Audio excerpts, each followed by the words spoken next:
അതിനൂതന hi tech സാങ്കേതിക വിദ്യകളോടെ വൻ നഗരങ്ങളെ പോലും വെല്ലുന്ന സൗകര്യങ്ങളുമായി നമ്മുടെ ചേലക്കരയിൽ naturals men's and kids beauty parlour, doctors tower, near bus stand, Chelakkara.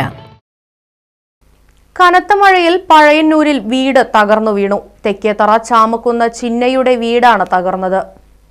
ഞായറാഴ്ച രാവിലെയാണ് സംഭവം. 40 വർഷത്തിലേറെ പഴക്കമുള്ള ഓടുമേഞ്ഞ വീടിന്റെ മേൽക്കൂര വലിയ ശബ്ദത്തിൽ നിലം പൊത്തുകയായിരുന്നു. സംഭവ സമയത്ത് ചിന്നയും ഓട്ടോറിക്ഷ തൊഴിലാളിയായ മകനും മരുമകളും പേരക്കുട്ടിയുമാണ് വീട്ടിലുണ്ടായിരുന്നത്.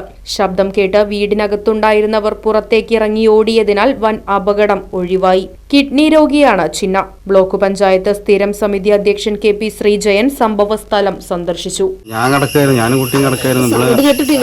ഗ്യാസ് ഓണായിരുന്നു. ഇവരെ വിളിച്ചിട്ട് ഇവരാദ്യം എണീച്ചില്ല.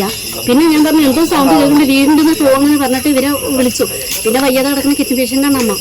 പിന്നെ അമ്മ അവിടെ നിന്ന് ഓടി എഴുന്നേറ്റു. അവര് നിലവിളിച്ചിട്ട് അവര് വേഗം റൂമിൽ അവര് എഴുന്നേറ്റു. പിന്നെ ഞങ്ങള് 4 പേരും വേഗം പുറത്തിറങ്ങിയതും വീണതും എല്ലാം ഒപ്പായിരുന്നു. Right vision news, Pazhayannur.